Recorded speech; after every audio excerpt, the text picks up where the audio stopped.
Oh, it buzzed. It's recording. How about that? That's right. It's so good.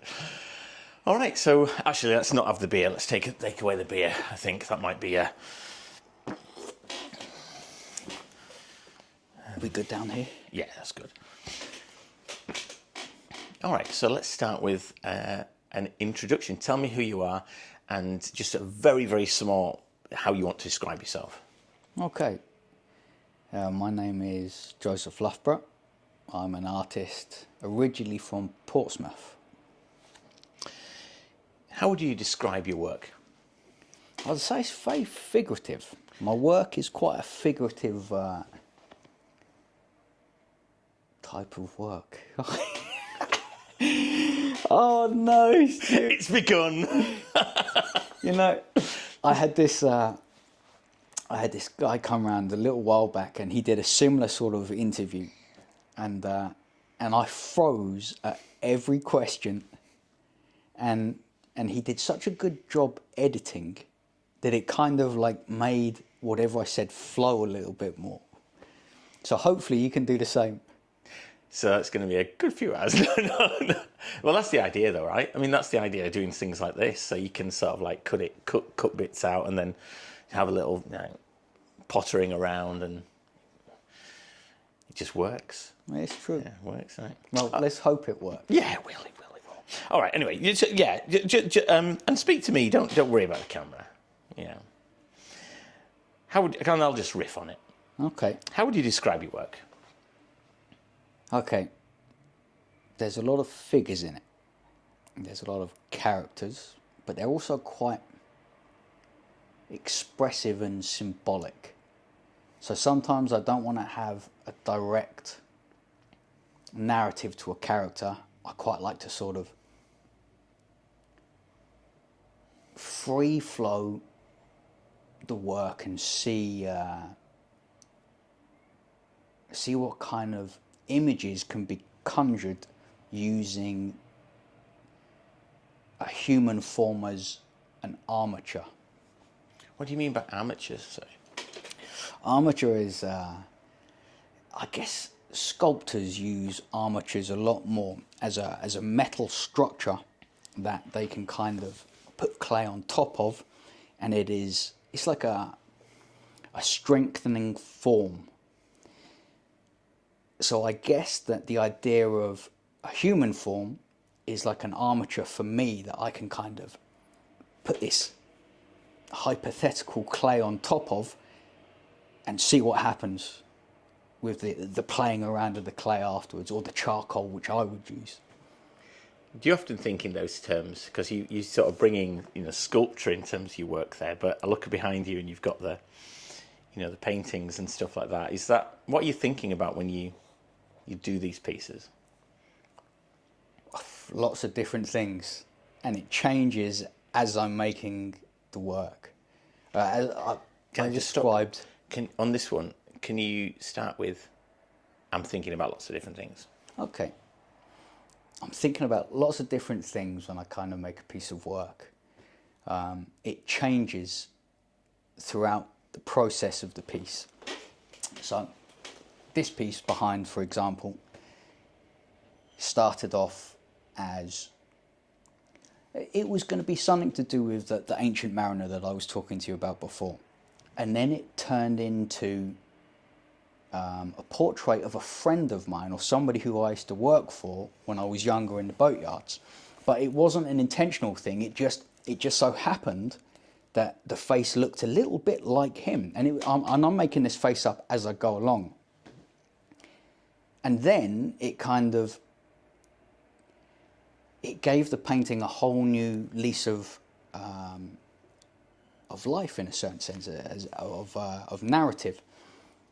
This old friend he's struggling with dementia, and it fit very well with the idea of the ancient mariner.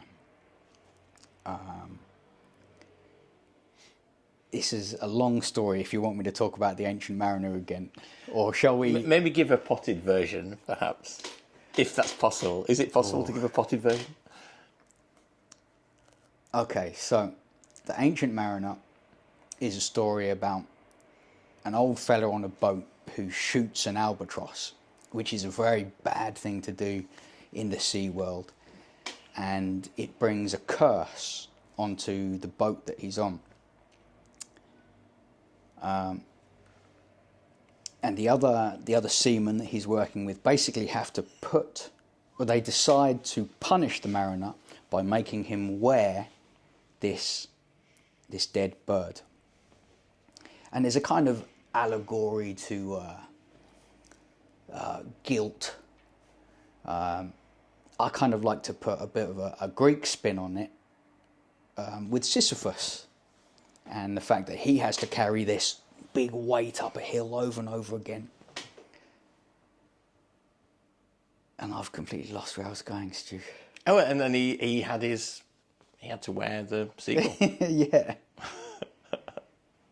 So he's got to wear this kind of, he has to have this burden over his neck.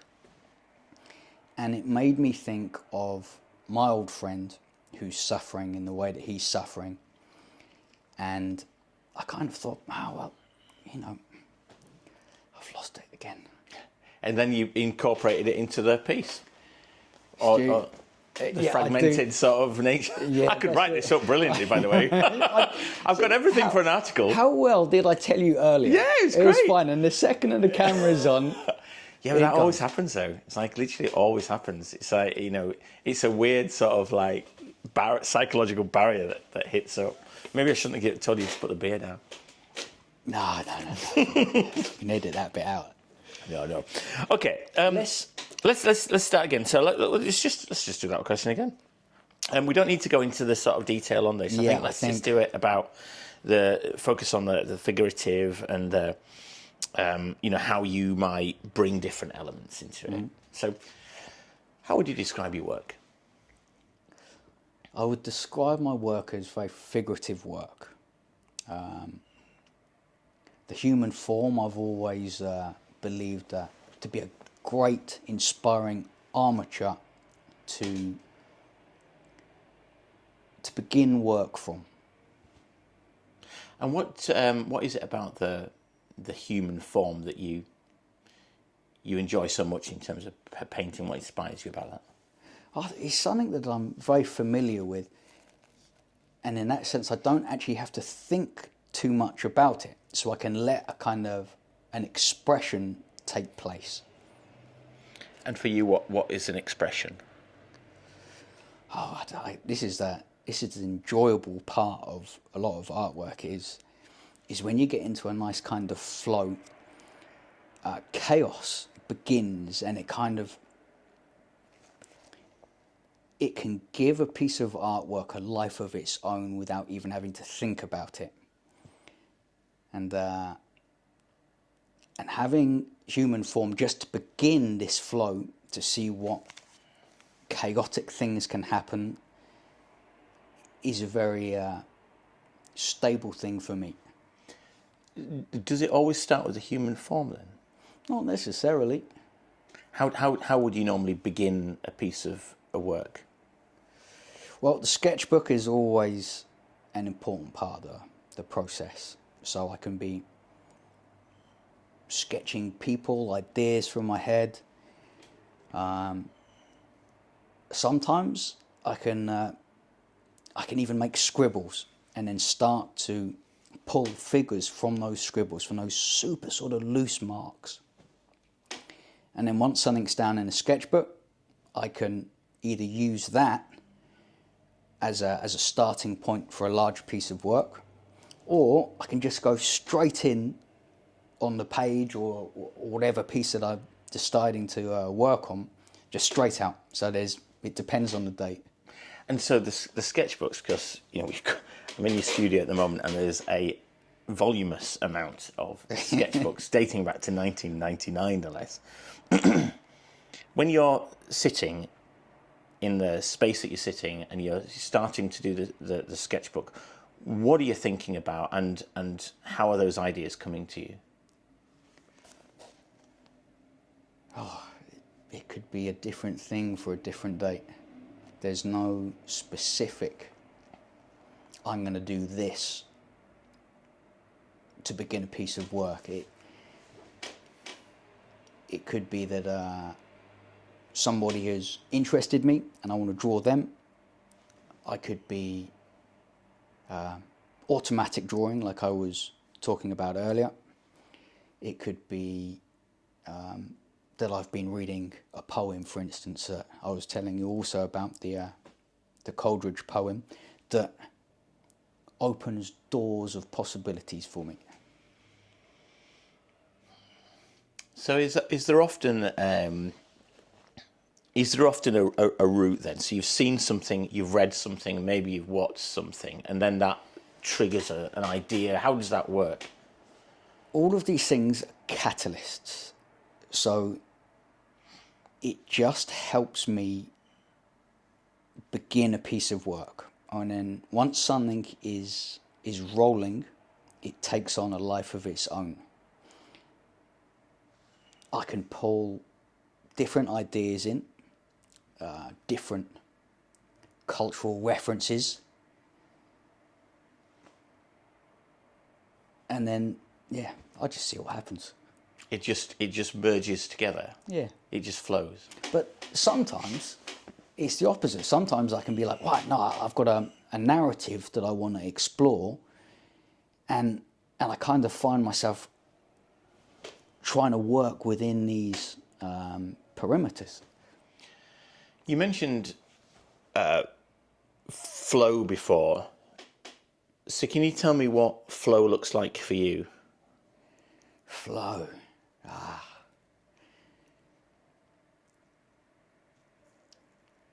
It's when you get to the point in a piece of work where it almost feels like you're not a part of the creative process, that it's kind of, the work is making itself. This can be through a little bit of chaos. It could be a mistake that sends you down a new path, a new idea, or it could also be music that you're listening to that kind of gives you a little bit of a rhythm, a zone. So if I was to look in and you were in the state flow, what would I see? So I was asking back you, on, I felt it buzz. On. Oh yeah, did you hear the buzz? We're back on with a question of flow. So tell me what flow means to you. So for me, flow is the point where you get to where the artwork is almost making itself, and you're just I don't know.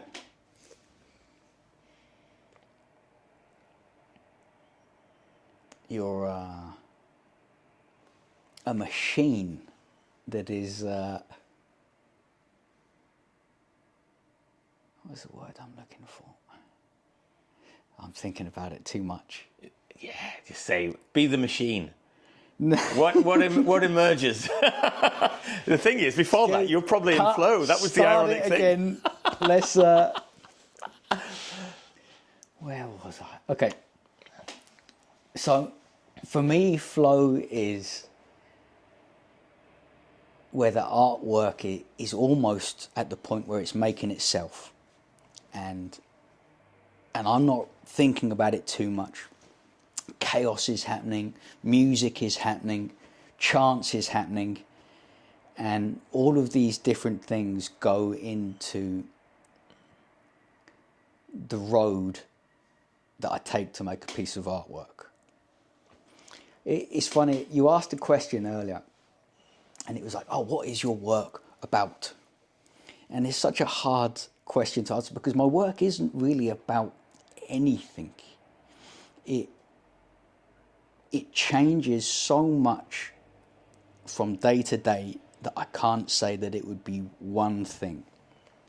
And I guess a lot of my work is an exploration of myself, and each day it can be different. Like some days I will want to be more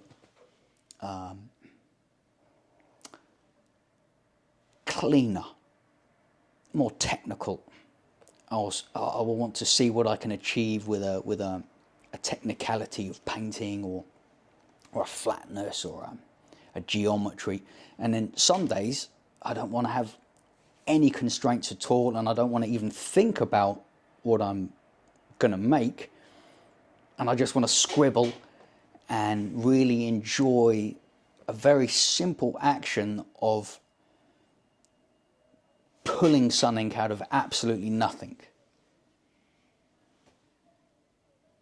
So yeah, that's a little bit of, I guess, what touches on flow. I mean, it touches on flow, and it touches on state, and the idea of what current state you're in at that particular time, and how that might then I suppose influence your work or whatever it is that you're producing. It's interesting about the thing. It's not really about anything you said, but when you look at the work, I'm getting lots of like allegorical references, and all sorts of stuff is being brought in. Earlier you mentioned about the poem, and so there's a mythology and stuff like that. So, I mean, is it really about nothing? Well, they're not. The paintings aren't about nothing, but quite often the trigger doesn't have to be about something in particular. Other interests throughout the process of piece quite often find their way into a piece. And this might not be something that I expect to happen, but it might just be a chance encounter within that day. It might be what I'm reading on that day. It might be a piece of music that I'm listening to that day that shapes what is created at that point. Tell me about music, and is that important to you? What sort of music inspires you? Lots of different music inspires me, and I think it's an important part of the fluidity of my work. So to get into that state of flow, music really helps. And it doesn't have to be a really rhythmic, beaty tune or anything like this. It can be spoken word. It can be like Bukowski. I do enjoy listening sometimes to his spoken word poems. They kind of have their own energy and rhythm that sometimes finds itself inspiring me in my work. Are there any other inspirations that you take when you're in the moment, or that just sort of that find itself blending into the work that you do? Yeah, very much so. I mean, we've spoken about music, but it can also be poetry. It can be classical art. I mean, I get really excited about lots of old artists and seeing what they've done in the past, and I'm wondering if I can bring in something new to some of these old masters' works, or even use it within my work. In your studio, which is where we are at the moment, you've got a phenomenal collection of art books. So I suppose let's go into a different space. Can you tell me about your love of art books and art in general, and where that comes from? Who knows where it comes from? But I'm a big fan of books, and I've always enjoyed sitting down and going through pages of printed artwork. I would any day over scrolling through digital images, I like to see that printed work there in front of me. I feel that I can sit down and mull over it and think about it and imbue it into me more than a screen could ever do. So there's an element sort of an osmosis, if you like, to bringing in the learning or the imagery that you're taking from the books into you, and then at some point, presumably you're not putting it onto the canvas straight away. Presumably that's sitting in there for a period of time, or is it quite an immediate thing when you read something you put it? There's also, okay, it's a little different to the question that you've asked, but there's something about the ceremony of reading a book. Excuse me. There's something about the ceremony of opening a book up and looking through it. It's a little bit like putting on a record. And I wonder if this ceremony is something that solidifies an enjoyment within me. So when you talk me through that ceremony, so you've down, got a book. So where you're sitting now, pretty much, I'll have a cup of tea or a cup of coffee, and I'll pick maybe 5, 6, 7 books, have a little pile like this one down here, and just put them on my lap and just open them up and see what artists have been creating over hundreds of years, and sometimes that can, just sitting down there doing that can provoke me to be like, right, today I'm gonna take this essence and this excitement of seeing this artwork, and I'm gonna see what I can do. See if I can make anything anywhere near as great as these old masters. When I was looking at your books here that you shared with me, The sketchbooks, or the sketchbook and this one here, yeah. I do something similar. I find myself stroking the cover or caressing the spine. Is that part of your routine? Caressing spines of books.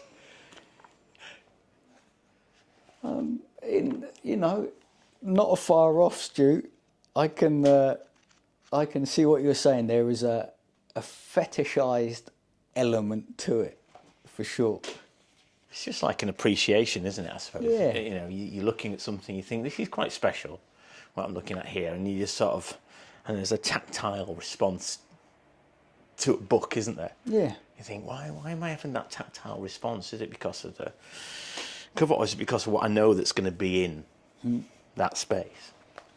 I have a story of one of the earliest art books that I ever remember going to, and it was at my granddad's house, and he had an Egon Schiele monograph, and yeah, I remember being fascinated by it, and it was a huge, heavy book, and maybe that is something that has implanted the interest in books within me. Yeah. Is that a childhood? Yeah. What are your earliest artistic influences? I'll wait until you've...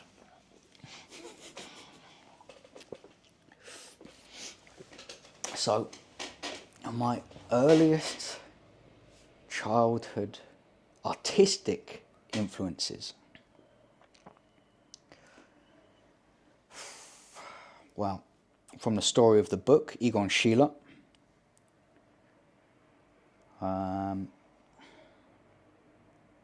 Edward Gorey is another one of the books that I remember my granddad.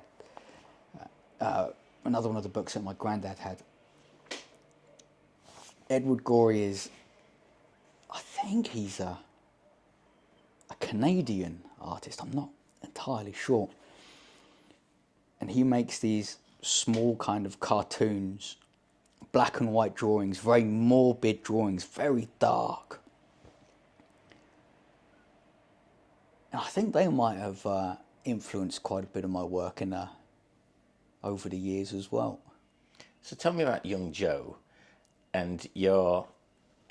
I'm sort of trying to take you back to the sort of roots of what it is that triggered this passion. Was there an event, or was it an environment?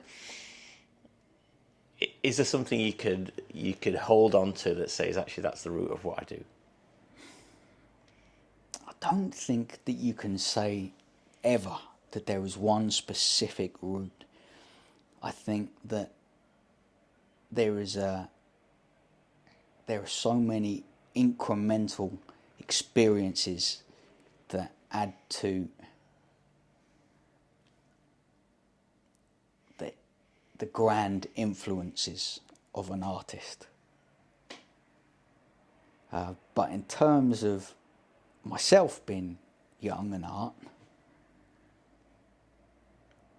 I didn't have that much exposure to it, really. Only at school, through books.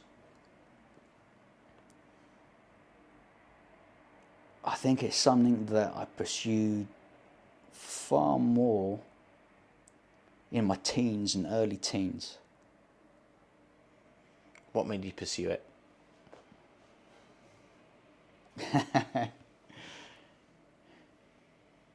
Oh, it's something that I enjoyed to do. And I've never really been a great reader, so pictures were always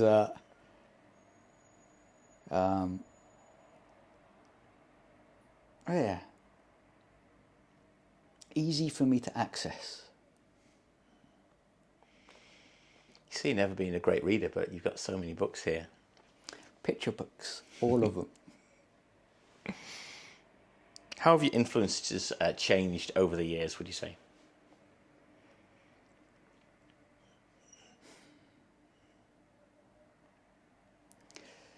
I think that I've been far more influenced by, now I'm going to contradict what I just said, by writing. So,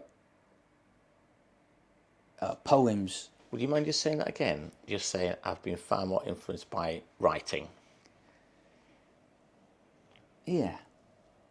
I've been far more influenced in more recent years by writing, which is a contradiction to what I was just said about not being a very good reader.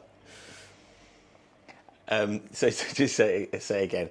It's because the contradiction thing. I was trying to think because I might not use the bit before, but I might use the bit after. Right, so it was okay. Like that. So what do I need to say against you? I've been more influenced by writing in my later years. I think in later years I've been more influenced by writing than I ever was when I was younger. Poetry, for sure, I love and always go back to Baudelaire, which is funny because I speak a little bit of French, but it's still not enough to really take in Baudelaire. But what I do get really excited about is the translations. So I collect different translations of this one poet. And it's, I do like them. But what is it about Baudelaire? Oh, there's a mystical melancholy to all that he writes. Hold that there, Stu. I'm going to talk to you more about that. But I've got a brain fog and I need a swig of beer. Let's do it.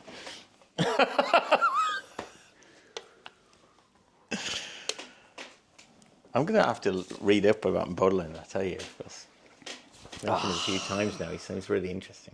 Yeah, I mean, there is a little bit of a gothy kind of vibe to his poems. But it's more this kind of romantic pessimism.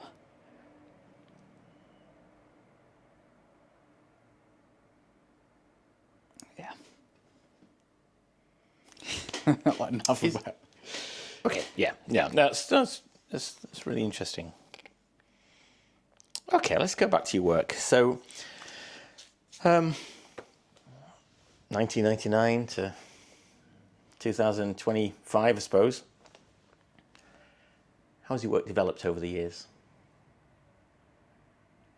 Oh, it's kind of ebbed and flowed in many different ways. So I think... Would you mind just starting this with my work has? Yeah. Right. Hit me with a question again. How has your work developed over the years?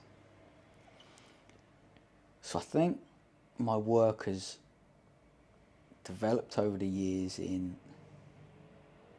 a lot of different ways, really. It's really ebbed and flowed. The work that I was making probably 15 years ago was far more colourful, I would say. And I say colourful, still very autumnal colours, but I was using a lot more colour. And then there was a period where I was moving overseas and couldn't take any kind of paints or anything. I was almost stripped back to using black and white charcoal and paper. And I found that it was, a very simple and expressive way of working, and it did all of the things that I wanted to do without having the complications of colour. It's very expressive, very immediate. And it's been in the last sort of 10 years that bit by bit I've tried to bring in colour again. And I'm still learning how to use colour. It's really hard. You mentioned autumnal then. You chose to use the word autumnal. Is that so I suppose it helps me talk about your colour palette. What is your colour palette? Do you have one? How has it developed? Sometimes I try and keep things very flat and simple. So my colour palette will be very basic. And it's kind of, for me, easier not to think about too many colours. I really envy artists who are instinctual in their use of colour. Like when it comes to light and tone, I feel that I have more of an instinctual use of it. I don't have to think about it. The second I bring colour in, I have to make decisions. And it's quite often I struggle with these decisions. I'm like, oh, do I put these two together or do I put those two together? And it opens up so many possibilities that I struggle with it. Whereas black and white work, it's there, it's done. I don't have to think about it. And I almost feel just as satisfied with the black and white work as I do with a colour piece. What's the decision between doing a black and white piece and a colour piece? How adventurous I'm feeling on the day. Oh, really? Does it come down to that one? So it goes back to that state and flow. Well, some days I'll just want to make something. So then it will be a black and white piece that I can just, it's like an expulsion, just straight out. But I also want to be able to use colour. So it's something that I do want to invest a bit of time into. I'd like to nurture that instinct. And tell me about the colours that you use. Are there often certain colours, or because there seems to be like again going back to that term autumnal, is there a core palette, basically? I would say so, yeah. Darker colours have always worked more with my work, but at the same time I like to have a little bit of an electric colour running through it of some kind, some zest that kind of confuses a somberness. Would that be the gold? Could be, but this is quite dark gold. This is like, in this piece in particular, it's browny, burnished, corroding. I would say it's the reds that kind of I was going to say the reds. Through. Yeah, because I was thinking about the gold in that piece, but then actually the one thing that strikes is the red. It's completely, it's like an invader, really. But Okay. it's funny. Could you talk? Okay, yeah, I'll ask this. Can you talk to me about? And I know you've answered this in a little bit before, but can you talk to me about your process? Yeah. So, my process quite often begins in the sketchbook, but not always. The sketchbook is a kind of, it's a bit of a playground that I can see what happens. I can work on narratives, or I can just be scribbling, not knowing what is going to happen or what is going to evolve from these scribbles. And quite often when I feel that I want to make a piece that's on the wall, I will look to the sketchbooks as a starting point. So quite often I can use the sketches that I've made as a starting point on a larger piece, and quite often that starting piece changes completely throughout the process of the work anyway. So it's like the same mechanisms that go to creating the sketchbook work, and changing the sketchbook work also changes what happens on a larger piece. Yeah. What else goes into the process? What do you love about what you do? I think it is what I love about what I do is the chance to get to explore new territories of creativity every day. Also the satisfaction of making something that I'm pleased with, but also it's the failure. There is something in failing a piece that is equally as affirming as the success of a piece. What would you like people to feel when they see your work?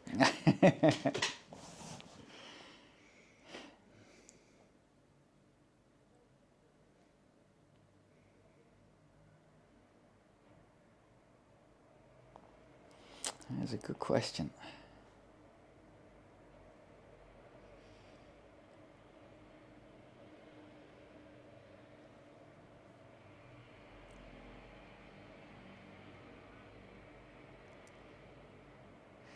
I'd like people to feel something within themselves.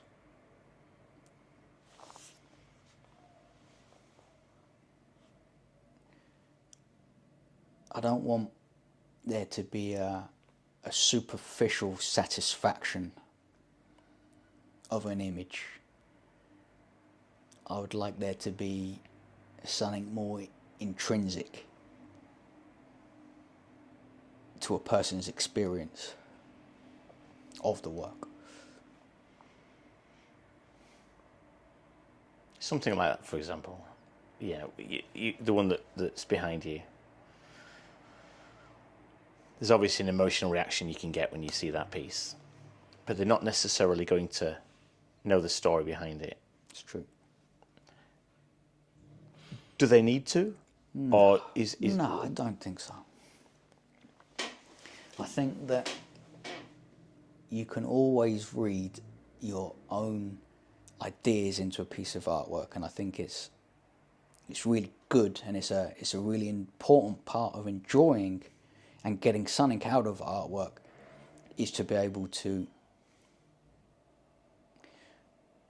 read what you would like to see, or what you imagine it could be, into the work. would you often have that in mind then when you're creating work? You sort of know that the experience of the viewer is going to be their own experience and not necessarily yours when you're creating. Yeah, for sure. I mean, I like to have narratives as occasionally as just another something to